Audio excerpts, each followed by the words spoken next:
What's going on, everyone? Here we are in Croatia, and now I'm gonna tell you the top destinations in Croatia to visit in a 1-week trip around that. I'm gonna tell you 7 locations that are a must-see in pretty much any lists in Croatia. In no particular order, all of these are top spots in my opinion, so here we go.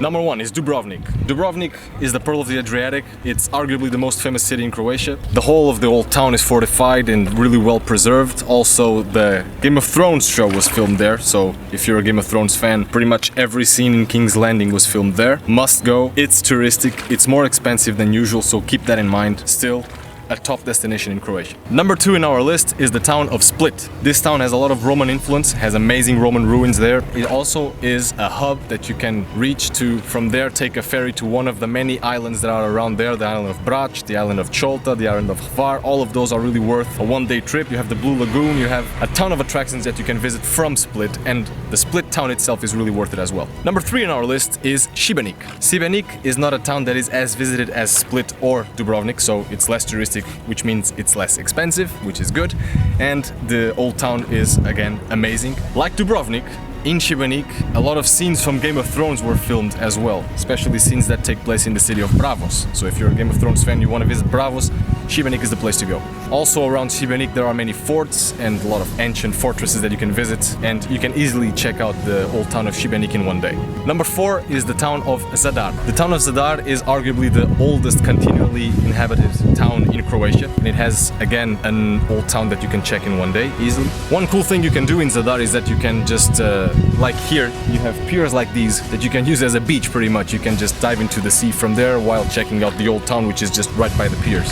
So that's a really cool thing. Number 5, it's the PLITVICE Lakes, or PLITVICE National Park. PLITVICE National Park is the most famous national park in Croatia. It has a lot of lakes and waterfalls that you can check. Usually it takes from 4 to 6 hours to visit the place. There are tracks in the national parks that can take up to a day if you want, if you're really into nature stuff. There are 2 things I would say about PLITVICE National Park. The first one is that go early. Go as early as you can. The park opens at 7 a.m. so if you can be there at 7 a.m, do that. Because if you're not, from around 9 a.m, a lot of tourists will show up, and there are not many places to walk around in the park. So if you want to have the park more for yourself and take pictures comfortably, go early. Another thing, the best towns from where to go to PLITVICE National Park would be ZADAR or Zagreb. From ZADAR, it takes around 2 hours to go there by car. So keep that in mind when visiting the national park. Number 6 in our list is the town of PULA in the Istria Peninsula in northern Croatia. PULA has the 6th biggest Roman amphitheater in the world, really well preserved in the old town. You can check the old town in less than a day. It's really small but really picturesque and worth taking a look.